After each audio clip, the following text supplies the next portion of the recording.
So, welcome to the Ephemera Society of America's session on Boston, the hub for ephemera. It is. It's a joke. If you live in Boston, you know about the hub joke, but it really is the hub for ephemera. So a quick word about the Ephemera Society. We are a community of people and institutions, mostly in the United States, but also many from other countries, who collect, buy, sell, write about, talk about ephemera of all sorts. We have an annual meeting, usually in March and in Greenwich, Connecticut, where we have presentations from the winners of our Young Scholars Initiative, hold a one-day series of speakers on a chosen theme, and then attend the most wonderful ephemera fair. So it's one night and 2 days where we can visit and buy from the ephemera dealers that we usually deal with online, and not so much in person anymore. We have smaller mid-year meetings all over the country, and we publish a monthly e-news and publish in print 3 times a year our ephemera journal, which is great in content and in images. So we have examples of all of these things down on our information table on the main floor in the show. And I hope you'll all be able to come down and visit us there. We'll be happy to talk to you about ephemera. Just a second here. Okay. We also have some really nice giveaways at the table, and we can answer any questions you have. So we also have down there copies of the keepsake that we had made for our participation in this so-called stamp show, and especially for this session this afternoon.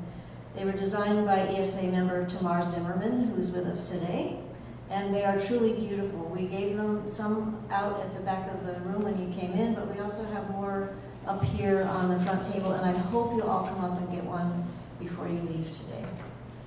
So one of the many good things about working in special collections in the Boston area, besides the rich collections in abundant numbers of libraries, museums, historical societies, bibliophilic organizations, is the group of colleagues that you get to work with. And today we're going to hear from 5 of my colleagues. I'm really lucky to know all of them.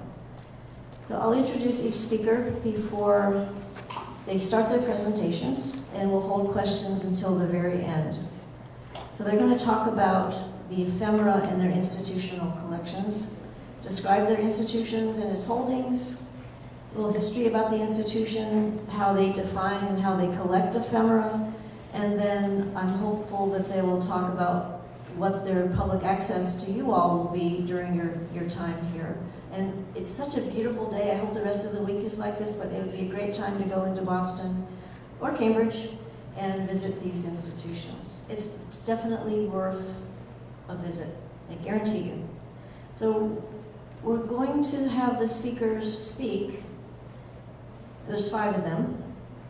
And since the session was organized by a librarian, they're going to speak in alphabetical order by institutional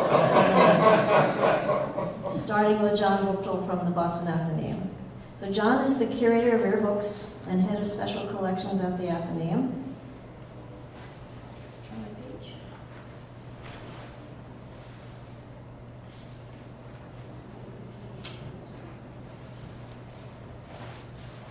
And I guarantee you, we have beautiful slides for each presenter. So John was previously curator of rare books at the Sheridan Libraries at Johns Hopkins and then head of special collections at Georgetown University. He also served as curator of collections at Rare Book School in the early 2000s. He's been with us in Boston since 2018 and has done a tremendous amount of work to open the Athenaeum's collections to the public through innovative programs and exhibitions. So please welcome John Buchtel. The Boston Athenaeum is a member-supported library, museum, and cultural center founded in 1807. We live in a historic 1849 building at the magical address of 10.5 Beacon Street. We are a stone's throw from the Massachusetts State House. You can see the State House from some of the staff office windows.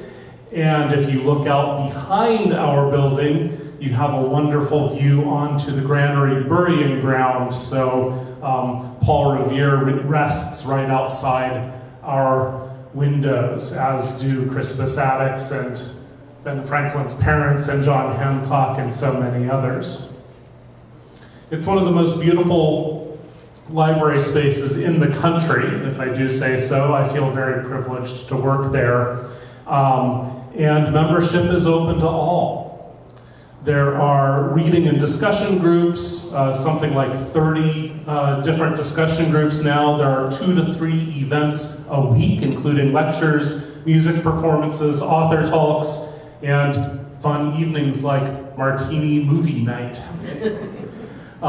We have about 500,000 books on the open shelves, most of which members can check out.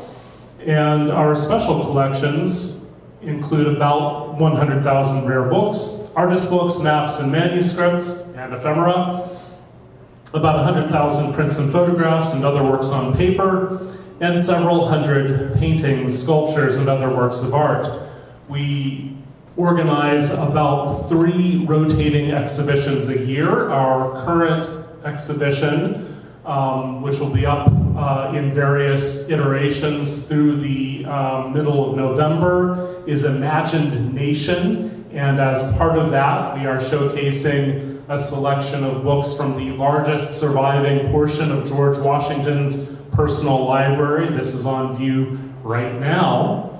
And come June 16th, you can see our next gallery show, which is called Where's Boston 50 Years Later, featuring photographs by the Magnum photographer Constantine Manos, whose photographs were one of the major features of the magnificent Prudential Center exhibition that was organized for the bicentennial in 1976. Here we are revisiting it in the semi-quincentennial year. My, how that word rolls off the tongue now.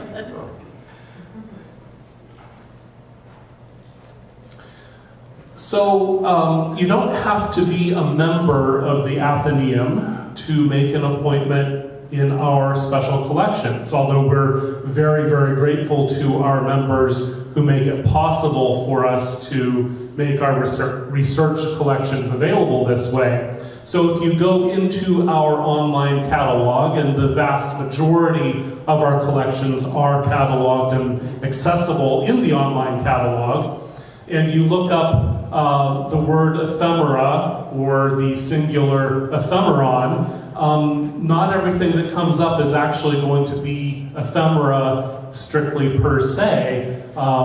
So for example, you might run into this fine press book from 1970 called Moral Reflections on the Short Life of the Ephemeron. And you will thereby be reminded that the word ephemera comes from the Greek for something that lasts but one day. And the word ephemeron also refers to the mayfly. And here is an etching of a group of mayflies from that book on the right by Lance Heide, local artist and graphic designer. Lance Heide's name will come up again in a moment. So ephemera are things that are not made to last. And you might also find Maurice Ricard's Encyclopedia of Ephemera, whose subtitle I love, Fragmentary Monuments of Everyday Life. And if you want to search our online catalog for different categories of ephemera, a guide like this will say, what will I find by way of menus, broadsides, carriers' addresses, rewards of merit, posters, bookplates, handbills, playbills, trade cards, trade catalogs, almanacs, ballots, tickets, labels, postcards, valentines, holiday cards, circulars, banknotes, and yes, postage stamps. And then you start looking in the catalog for various genres of ephemera, and you'll find things like this ticket admits the bearer to the festivity of the Sons of Liberty to be celebrated on Roxbury Common on Saturday, the 14th instant, NB, dinner precisely 10 minutes before 1. And the company to break up exactly at 5 o'clock on August 10th, 1773, 6 shillings. This little ephemeron is the size of a playing card, and indeed I adore this. It is printed on the back of a playing card from 1773. Pretty darn fabulous. One of my favorite ephemera collections at the Athenaeum is a collection of some 60 Thanksgiving broadsides, Thanksgiving proclamations issued by primarily governors of Massachusetts Bay Colony and later the Commonwealth of Massachusetts. An example from 1714 on your left and from 1721 on your right. God Save the King. And this one on the left from Governor Hutchinson, much vilified last royal governor of Massachusetts, God Save the King, it says at the bottom. And then on the right, John Hancock proclaiming a day of Thanksgiving as governor of Massachusetts, God Save the United States. He urges upon us at the bottom of this. It's a broadside, it's a nice big single sheet printed. And we're dealing primarily here with what we call printed ephemera. Our collection is rich not only in ephemera, but also, surprisingly enough, in philatelic history. And I wasn't looking for this, it just sort of leapt off the shelf at me. This is Designing the Mentoring Stamp. I mentioned Lance Heide a moment ago. This is Lance Heide telling us about how postage stamps are designed. It is such a cool book. An artist's commentary on theory, gesture, photography, composition, color, light, and the typeface penumbra. And this is printed by Michael Russum at the Catran Press in 2007. Lance designed a postage stamp called the Mentoring a Child stamp. And he shows us in the photos on the left the stages by which a photograph was transformed into a postage stamp. And he talks about the astonishing numbers of 6,250,000 panes of 20, which totaled 125 million stamps. He talks about things we don't get to think about normally, like how he wasn't allowed to talk about the design until after the stamp was officially announced. So you can come and read this in our special collections. There are lots of other items in philatelic history. Many of our collections are very well cataloged, but we have something like 2,000 examples of unused Civil War patriotic covers, that is, illustrated envelopes. The one on the top, a Union example, the one on the bottom, a Confederate example. The Athenaeum has one of the largest collections of Confederate imprints in the country because Francis Parkman and my predecessor, William Frederick Poole, went down into the South in 1866 and hoovered up. Can you possibly turn the mic down a little bit so you hear it next door? Ah, But I want the people back. can you hear if I don't use the mic? Use the mic, but I can hold it a little further down. Is that better? William Frederick Poole went down into the South in 1866 and hoovered up everything they could find.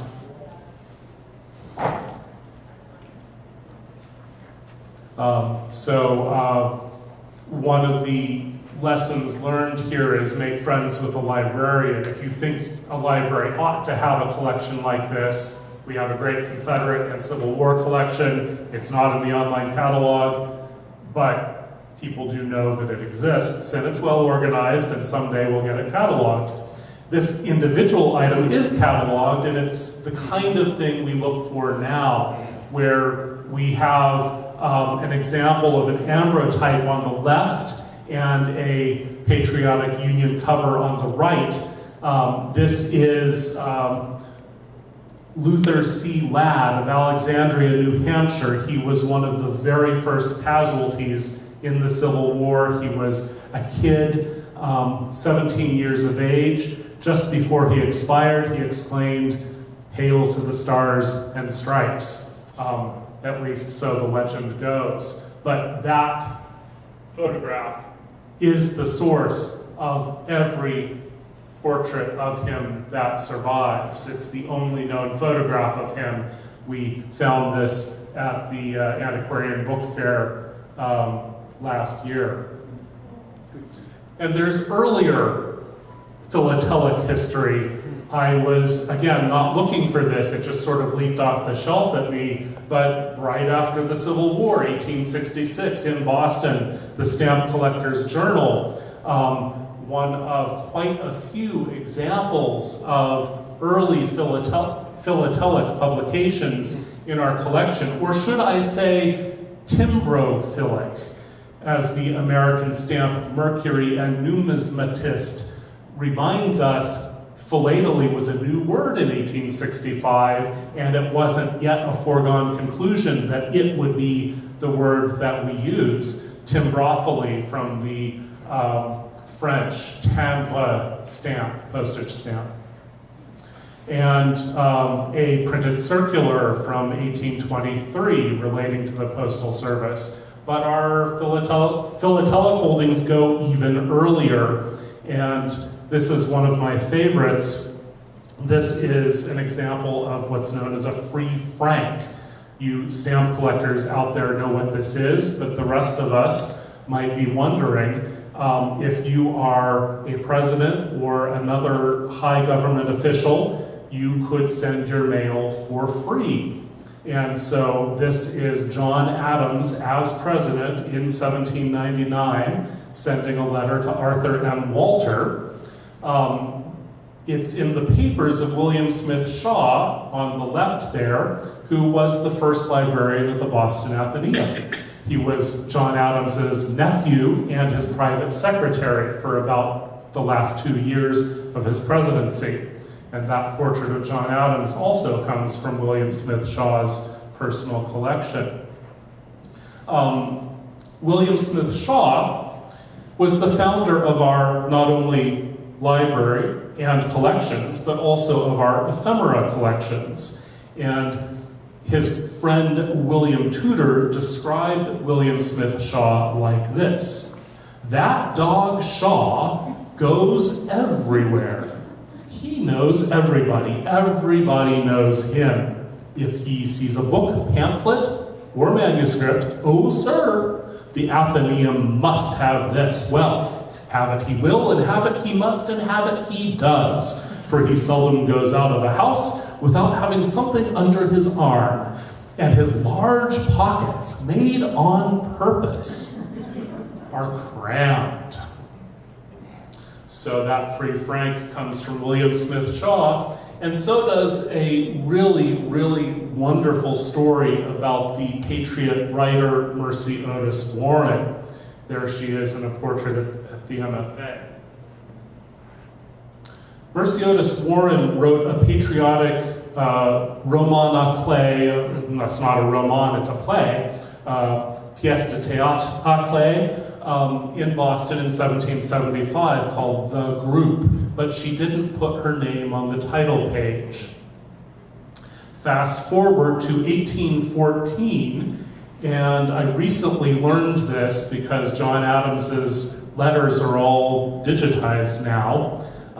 In 1814, she writes to John Adams and she says, old friend. They were good friends at one point, had a falling out, got back into friendship again. I've heard that a friend of mine saw a copy of the group at the Boston Athenaeum, and it has a note in the back that says it's written by some dude. And she was really upset about this, and she said, John Adams, would you please go to the Athenaeum and demand this play of your nephew, your former secretary, and would you write in the back that you actually know who wrote the play? So John Adams did it. Wow. Dated Quincy, August 17th, 1814, the group, to my certain knowledge, was written by Mrs. Mercy Warren of Plymouth. John Adams, so certified. So that is just a moment to send chills down your spine, isn't it? So John Adams came to the Athenaeum at a time when books were not allowed to circulate. And you're my nephew, you're going to let me take this home? He took it to Quincy. He wrote in it. He must have brought it back because we still have it. And in another letter, we didn't know this either, Adams reports that Shaw told him that it came from the personal collection of Sam Adams. So this is a double whammy, although it doesn't have his name in it.